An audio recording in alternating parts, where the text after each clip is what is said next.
Communist கட்சி அது கொஞ்சம் கொஞ்சமா தேடிக்கிட்டே போயிட்டு. கம்யூனிஸ்ட் கட்சி தமிழ்நாட்டில் இருக்குதா இல்லையா என்று முகவரி இல்லாம இருக்குது. திரு முத்தரசன் அவர்கள், நான் இதுவரைக்கும் யாரையும் குறை சொல்லி பேசுறதே கிடையாது. ஆனா அடிக்கடி திரு ஸ்டாலினுக்கு அடிமையா இருந்து குரல் கொடுத்துட்டு இருக்கார். தமிழக மீட்போம் என்று சொல்றீங்களே, எப்படி மீட்போம்? இந்த தேர்தல் மூலமா தான் மீட்போம். எப்படி மீட்போம்னா தேர்தல் மூலமாக மீட்போம். திரு முத்தரசன் அவர்களே, உங்க கட்சி மாதிரி எங்க கட்சி நினைச்சிடாதீங்க. எப்பொழுது பார்த்தாலும் அண்ணா திமுக பிரச்சனை இருக்குதுன்னு, பிரச்சனை என்ற பேச்சுக்கே இடமல்ல. பிரச்சனை எங்க இருக்குதுன்னா உங்க கூட்டணியில் தான் இருக்குது.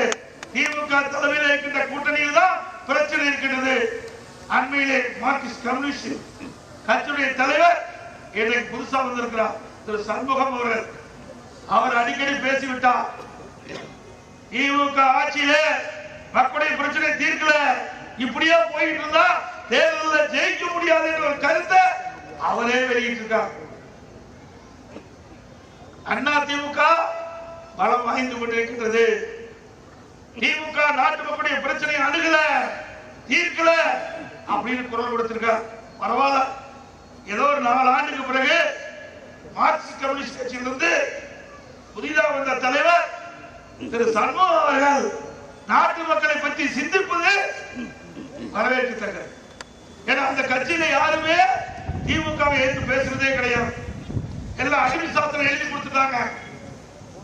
இன்னொருவர் திருமாவளவன் அவர்கள் விடுதலை சிறுத்தை கட்சியை சேர்ந்தவர், அவர் பேசுறார், அண்ணா திமுகவும் பாரதிய ஜனதாவும் இணக்கமாக நீங்க கண்டுபிடிச்சீங்களா? உங்களுக்கு டாக்டர் பட்டம் கொடுத்தோம், நோபல் பரிசா கொடுத்துடலாம். எங்களுக்கும் எங்க கூட்டணி கட்சிக்கு இணக்கம் பண்ணின்னு சொல்றதுக்கு நீங்க யார்?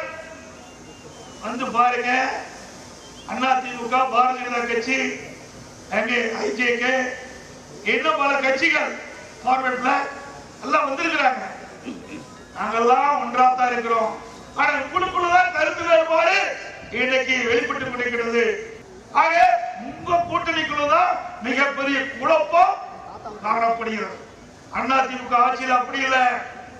நாங்க கூட்டணி அமைச்சோம், மத்திய உள்துறை அமைச்சர் வந்தா அவர்களை சந்தித்த ஐடிசி ஹோட்டல் கூட்டணி பேச்சுவார்த்தை முடிக்கப்பட்டு நானும் அறிவிச்சவர் வேலுமணி அவர்கள், எங்கள் துணை பொதுச்செயலாளர், கழக நிர்வாகிகள், பாரதிய ஜனதா கட்சி சேர்ந்த நிர்வாகிகள், மரியாதைக்குரிய மத்திய உள்துறை அமைச்சர் அமித்ஷா அவர்கள் அங்கே நிறுவனங்களை சந்தித்து பேட்டி கொடுக்கின்ற பொழுது பாரதிய ஜனதா அண்ணா திமுக கூட்டணி அமைக்கப்பட்டு விட்டது,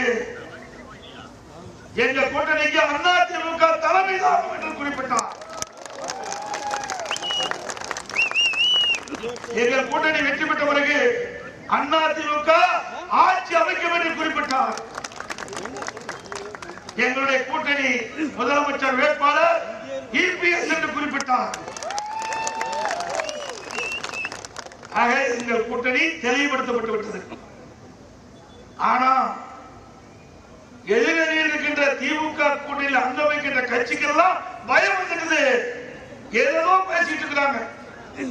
நாங்க கூட்டணி வச்சோம், நீங்க எங்க கவலைப்படுறீங்க? எங்களுக்கு விருப்பம் பாரதிய ஜனதா கட்சியோட கூட்டணி, பாரதிய ஜனதா எங்களோட கூட்டணி வைக்கணும்னு சொல்றோம், ஐஜேகே கட்சி எங்களோட கூட்டணி வைக்கணும்னு சொல்றோம். அவருடைய விருப்பம் எங்களுடைய விருப்பம், கூட்டணி அமைச்சிட்டு இருக்கிறோம்.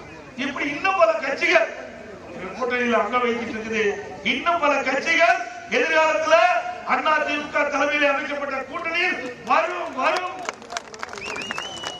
2026 தேர்தலில் பல வாய்ந்த கூட்டணியாக அமைக்கப்பட்டு தேர்தலை சந்தித்து கிட்டத்தட்ட 234 சட்டமன்ற தொகுதியில 210 தொகுதியில அண்ணா திமுக தலைமையில்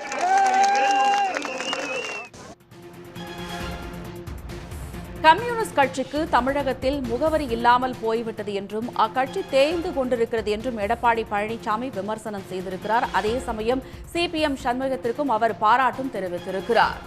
உடனுக்குடன் செய்திகளை தெரிந்து கொள்ள சன் நியூஸ் பெல் ஐகானை கிளிக் பண்ணுங்க.